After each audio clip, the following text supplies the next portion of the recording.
Good morning friends, आप सभी लोगों का भारत के संवैधानिक विकास में स्वागत है। तो हम आज भारत का संवैधानिक विकास की एक यात्रा करेंगे और उस यात्रा में सभी जो एक्ट हैं, अधिनियम है, चार्टर एक्ट हैं को हम कंप्लीट करते चलेंगे।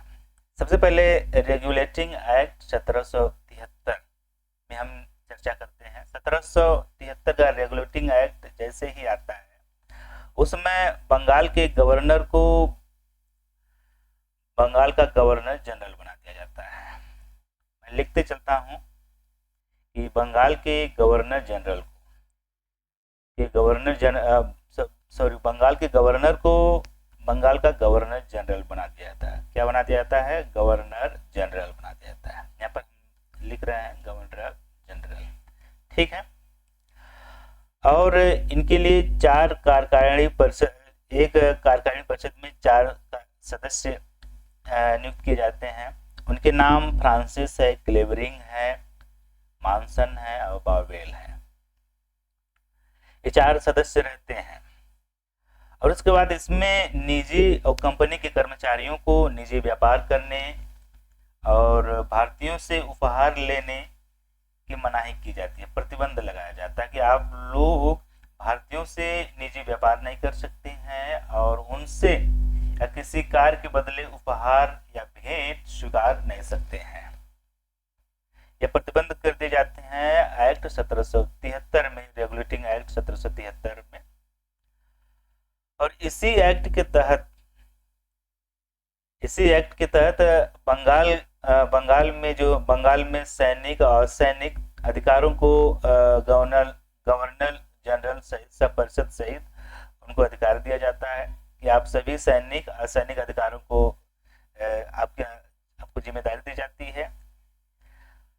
उसके बाद 1774 में इसी एक्ट के तहत 1774 में सर्वोच्च न्यायालय की स्थापना की जाती है। इसी एक्ट के तहत जो है 1774 में सर्वोच्च न्यायालय की स्थापना की जाती है, जिसके मुख्य न्यायाधीश सर एलिजा एम्पे रहते हैं। इसी एक्ट के तहत सर्वोच्च न्यायालय की स्थापना की जाती है, जिसके मुख्य न्यायाधीश सर एलिजा एम्पे रहते हैं। यहाँ पर हम लिखते चलते हैं सर एलिजा एम्पे। और रहते हैं सर एलिजा एम्पे रहते हैं। ओके, अब इसके बाद हम आते हैं अगले एक्ट पे। इसके बाद हम आते हैं अगले एक्ट पे, अगले पड़ाव पर। जो अगला पड़ाव हमारा पिट्स इंडिया एक्ट 1784 में पड़ता है, जहां पर राजनीतिक और व्यापारिक अधिकारों में बंटवारा कर दिया जाता है, पृथककरण कर दिया जाता है कि राजनीतिक अधिकार का प्रक्षेपण अधीक्षण बोर्ड ऑफ कंट्रोल करेगी। कौन करेगा? Board of control. यहाँ पर मैं लिखते चलता हूँ कि राजनीतिक अधिकारों के लिए बोर्ड ऑफ कंट्रोल गठित किया जाता है और व्यापारिक कार्यों के लिए कोर्ट ऑफ डायरेक्टर का गठन किया जाता है। कोर्ट ऑफ डायरेक्टर का गठन किया जाता है। इसके बाद इसमें और आगे का प्रोविजन किया जाता है कि इसमें इतना ही रहता है, बस इसमें ज़्यादा प्रबंध नहीं किए जाते हैं। नेक्स्ट 1786 में कार्नवालिस के समय आता है। कार्नवालिस को गवर्नर जनरल का पद देने के लिए ब्रिटिश सरकार सिफारिश करती है कि आप गवर्नर जनरल का पद स्वीकार कीजिए है, लेकिन कार्नवालिस इसके लिए अधिक शक्तियों की डिमांड करता है। अधिक शक्तियों की डिमांड के लिए उन्हें जो है सैन्य प्रमुख अधिकार की शक्तियां भी दी जाती हैं कि आपको सैन्य प्रमुख की शक्तियां भी दी जाती हैं और गवर्नर जनरल की शक्तियां ऑलरेडी ही रहती हैं, जिसकी वजह से वह शक्ति पृथककरण का सिद्धांत भी लागू करता है और कलेक्टर को न्याय विभाग की शक्तियां से अलग कर देता है और सिर्फ राजस्व विभाग की शक्तियां कलेक्टर को दी जाती हैं। 1786 की हम बात कर रहे हैं। ये देखिए चार्टर एक्ट 1786 की हम बात कर रहे हैं।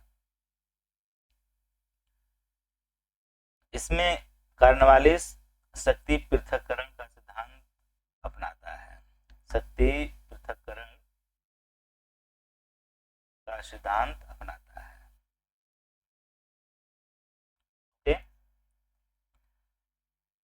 और इसे सैन्य प्रमुख की शक्तियां भी दी जाती हैं। इसमें सैन्य प्रमुख की शक्तियां भी कॉर्नवालिस को दी जाती हैं। इसके बाद 1793 का चार्टर एक्ट आता है। इसमें 20 वर्ष कार्यकाल के लिए और बढ़ा दिया जाता है। यह एक्ट को 20 वर्ष के लिए आगे बढ़ा दिया जाता है। और उसके बाद हम आते हैं 1813 का चार्टर एक्ट।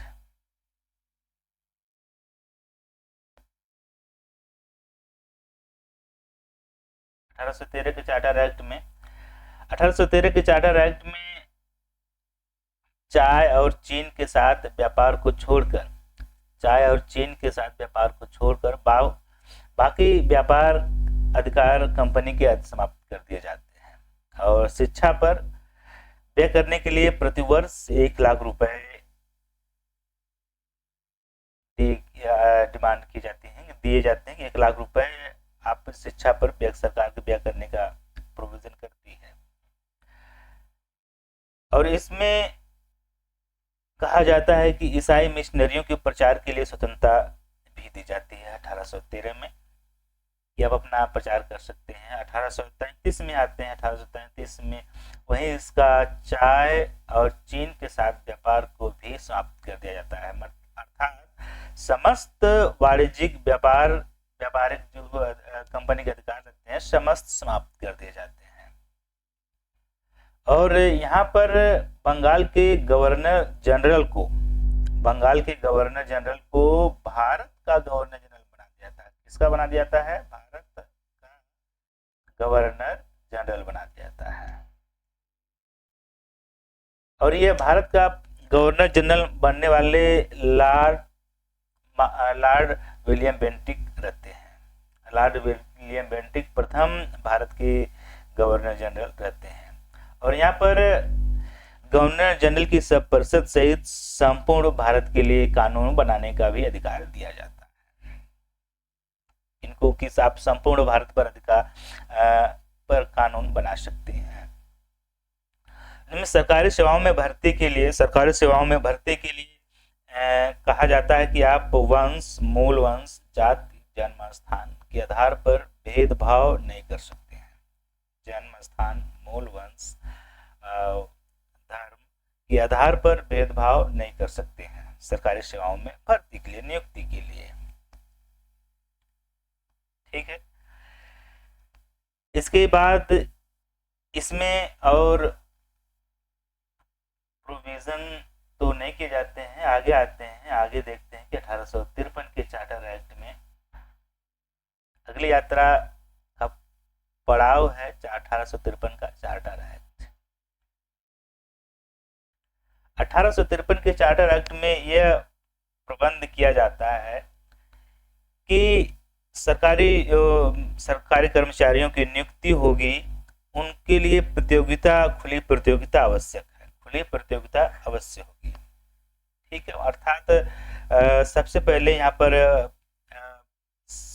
सिविल सेवाओं के लिए प्रतियोगी परीक्षाओं का आमंत्रण किया जाता है, का प्रबंध किया जाता है, आमंत्रण नहीं प्रबंध किया जाता है। और 1853 में कार्यपालकी और विधायकी शक्तियों का पृथक्करण किया जाता है। किनका? कार्यपालकी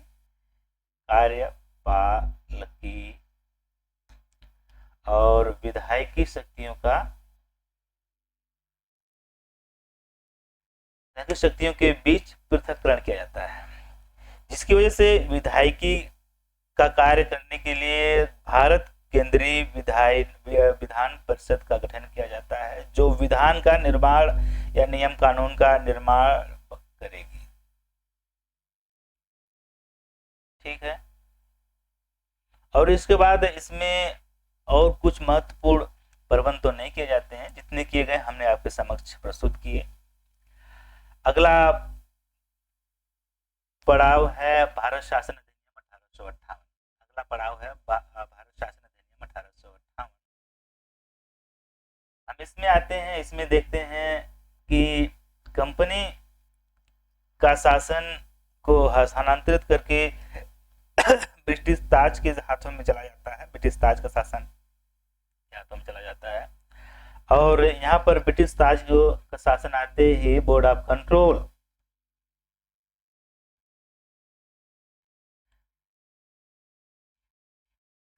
बोर्ड ऑफ कंट्रोल और कोर्ट ऑफ डायरेक्टर को समाप्त कर दिया जाता है।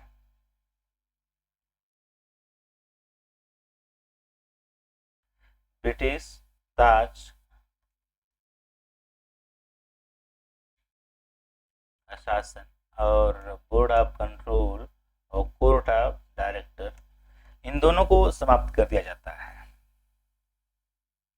और इनकी जगह भारत सचिव का गठन किया जाता है। भारत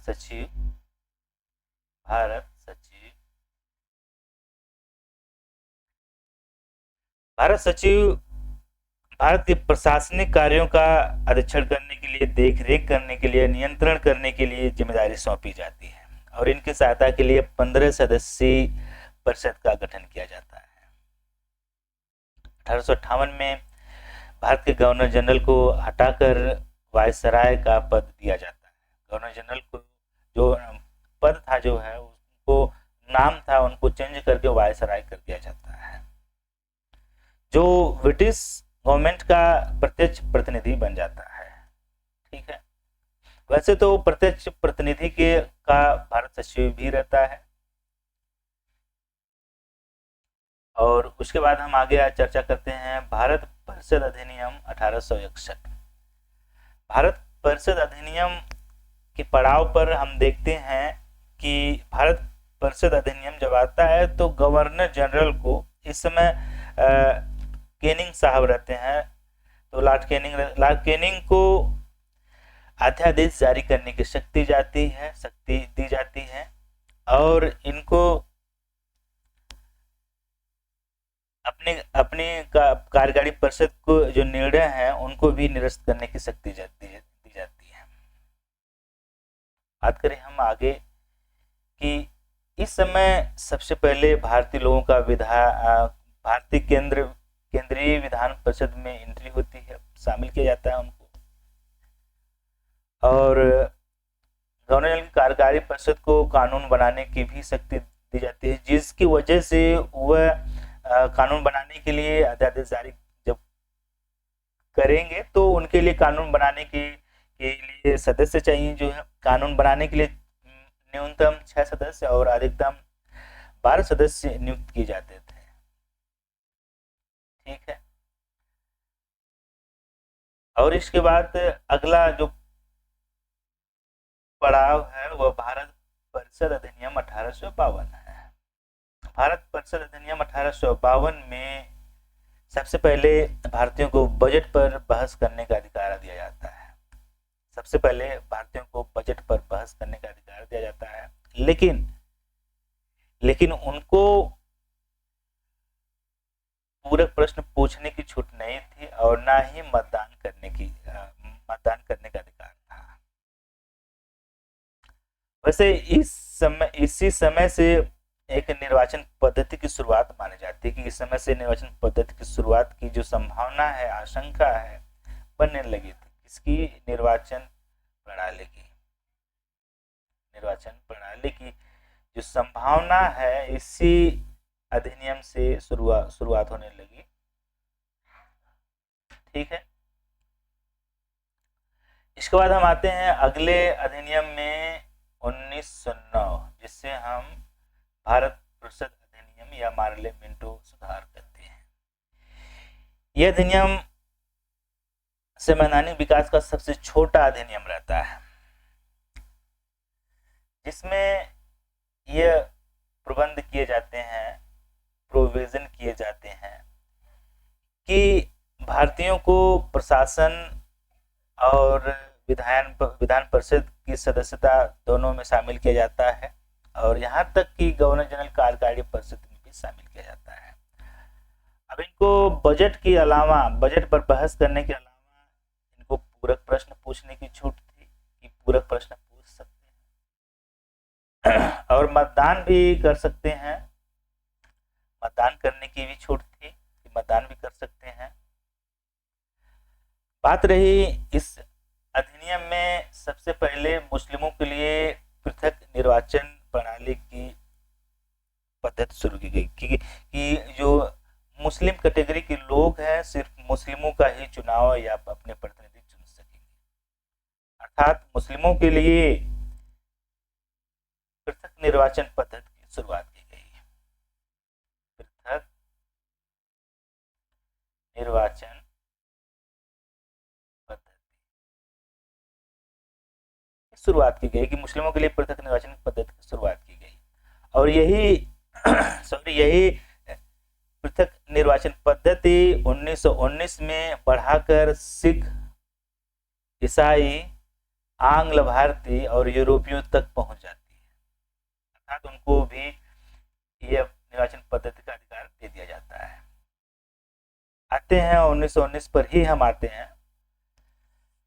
अब अगला पड़ाव हमारा भारत शासन अधिनियम 1919 है। इस पड़ाव पर हम देखते हैं कि भारत शासन अधिनियम के प्रांतों में द्वैध शासन की व्यवस्था की जाती है।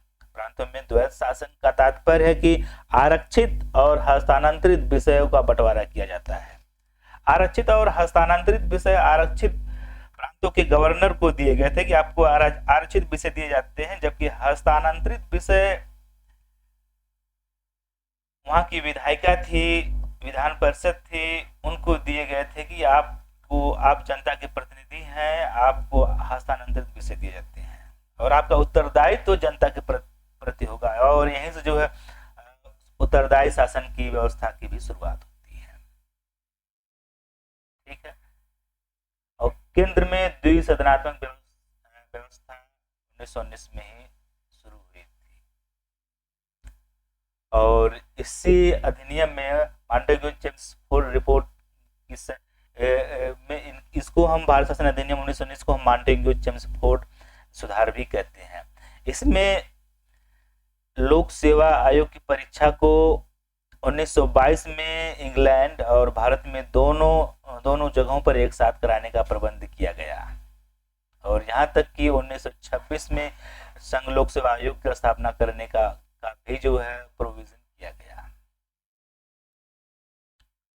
ठीक है।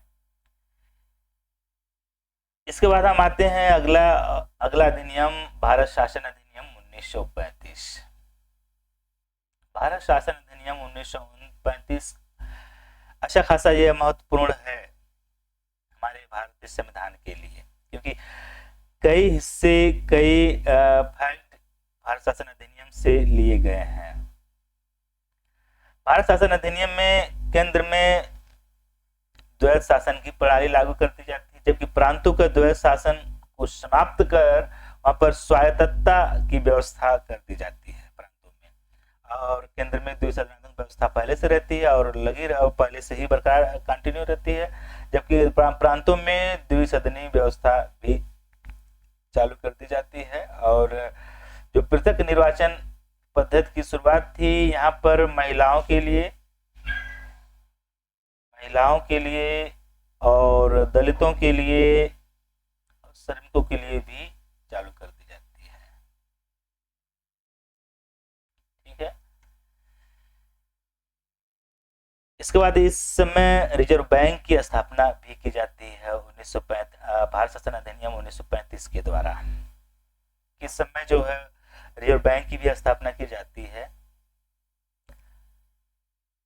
ठीक है।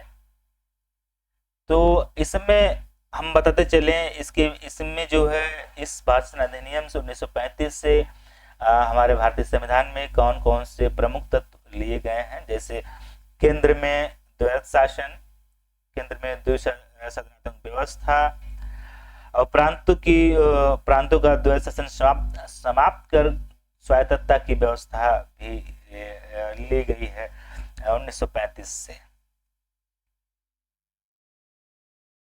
ठीक है। और ये जो पृथक निर्वाचन का सिस्टम है सिख, ईसाइयों और मुस्लिमों तक ही बना रहा और महिलाओं और दलितों, श्रमिकों तक यह लागू नहीं किया गया।